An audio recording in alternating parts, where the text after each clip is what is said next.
Puji Tuhan, Shalom. Selamat berjumpa kembali dalam Renungan Sejenak pada hari ini. Renungan Sejenak pada hari ini saya ambil dari Kitab Kejadian pasal 19 ayat 30 sampai dengan ayat 38. Demikian bunyi firman Allah.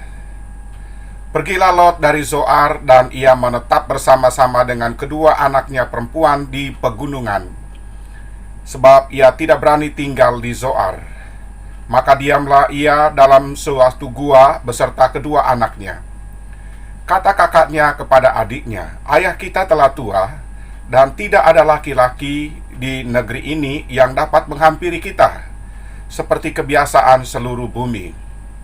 Marilah kita beri ayah kita minum anggur, lalu kita tidur dengan dia, supaya kita menyambung keturunan dari ayah kita." Pada malam itu mereka memberi ayah mereka minum anggur, lalu masuklah yang lebih tua untuk tidur dengan ayahnya.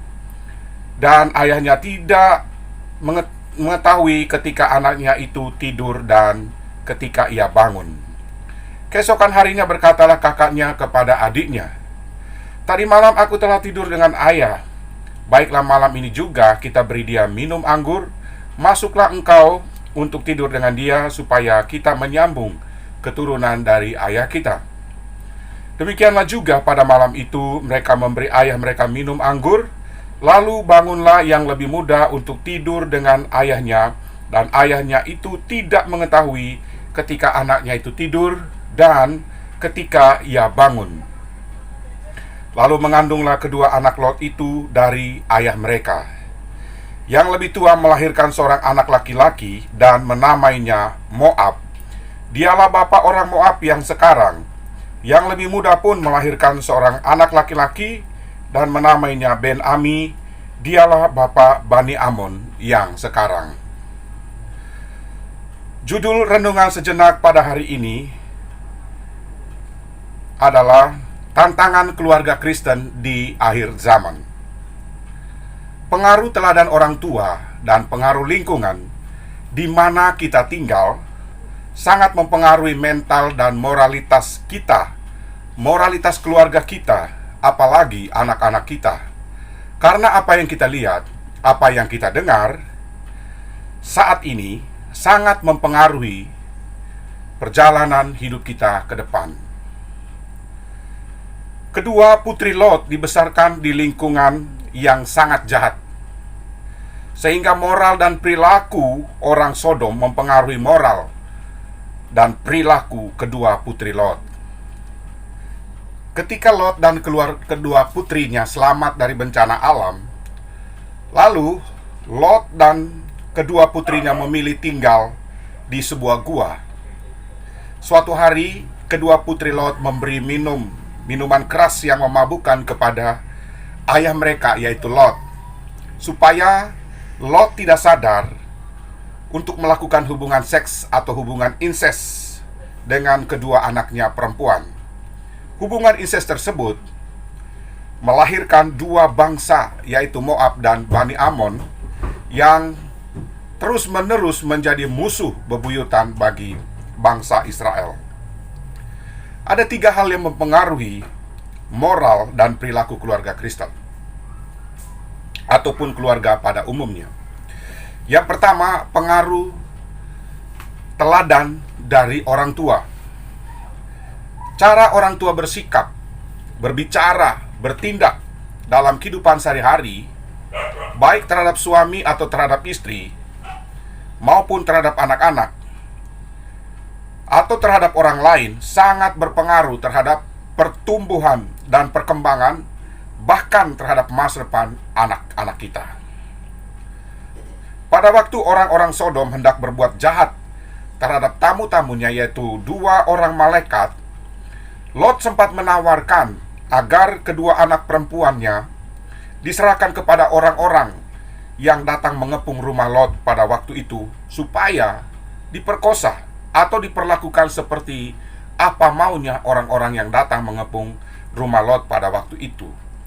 Ini menunjukkan bahwa teladan Lot atau Lot tidak bertanggung jawab terhadap kedua anak perempuannya. Sehingga bisa saja kedua putrinya berpikir bahwa perilaku seks menyimpang, percabulan, perzinahan, incest, dan lain-lain merupakan hal yang biasa. Kalau kita perhatikan dalam Kejadian 19 ayat ke-8, di situ dikatakan, "Kamu tahu aku mempunyai 2 orang anak perempuan yang belum pernah dijamah laki-laki. Baiklah, mereka kubawa keluar kepadamu. Perbuatlah kepada mereka seperti yang kamu pandang baik. Hanya jangan kamu apa-apakan orang-orang ini, sebab mereka memang datang untuk berlindung di rumahku." Jadi, apa yang dilakukan oleh Lot ini, itu mempengaruhi pikiran kedua anaknya. Bahkan pengaruh daripada lingkungan di mana mereka tinggal. Sangat mempengaruhi pikiran, moralitas, dan perilaku dari kedua anak perempuan Lot. Sehingga pada waktu kedua anak perempuan Lot memberi minuman yang memabukkan kepada orang tuanya atau kepada Lot ayahnya untuk melakukan hubungan seks atau hubungan incest dengannya, hal itu merupakan hal yang biasa menurut mereka, karena mereka memiliki keteladan yang buruk dan lingkungan yang buruk di mana mereka tinggal. Dalam Titus 2 ayat 7, di situ dikatakan, "Jadilah dirimu sendiri suatu teladan dalam berbuat baik. Hendaklah engkau jujur dan bersungguh-sungguh dalam pengajaranmu." Hal yang kedua, pengaruh didikan orang tua.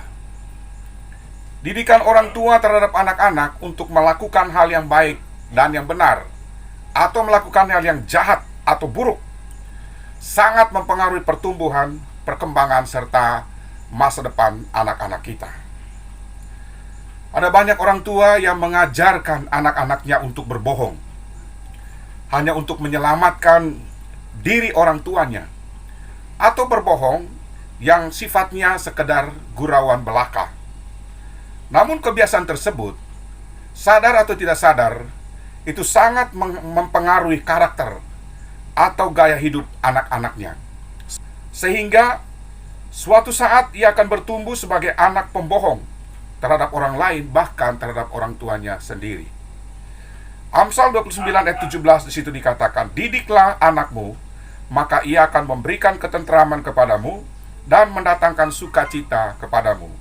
Efesus 6 ayat 4 di situ dikatakan, "Dan kamu bapak-bapak, janganlah bangkitkan amarah di dalam hati anak-anakmu, tetapi didiklah mereka di dalam ajaran dan nasihat Tuhan." Kemudian yang ketiga, pengaruh pergaulan. Lingkungan di mana anak-anak kita dibesarkan dan dengan siapa anak-anak kita bergaul akan mempengaruhi karakter anak-anak kita. Lot dan keluarga tinggal di lingkungan orang-orang jahat, lingkungan orang yang tidak mengenal Tuhan, lingkungan di mana mereka bebas melakukan hubungan seks, sodomi, dan lain-lain. Sehingga lingkungan tersebut sangat mempengaruhi moral dan karakter anak-anaknya. 1 Korintus 15 ayat 33 di situ dikatakan, "Jangan sesat. Pergaulan yang buruk merusak kebiasaan yang baik." Jadi, Bapak Ibu saudara-saudara yang dikasih oleh Tuhan Yesus, mari kita memperhatikan beberapa hal penting untuk menjaga keutuhan keluarga kita. Karena kalau keluarga hancur, maka gereja pun akan hancur. Kalau keluarga hancur, kota pun akan hancur. Kalau keluarga hancur, bangsa kita pun akan hancur. Oleh sebab itu, perhatikan bagaimana kita membangun keluarga kita. Yaitu bangunlah keluarga kita dengan memperlihatkan teladan hidup orang tua terhadap anak-anak. Bangunlah keluarga kita dengan didikan yang sesuai dengan firman Tuhan. Dan bangunlah keluarga kita dalam lingkungan pergaulan yang baik untuk anak-anak kita. Demikian renungan sejenak pada hari ini. Selamat beraktivitas. Tuhan Yesus menyertai dan memberkati kita sekalian. Amin.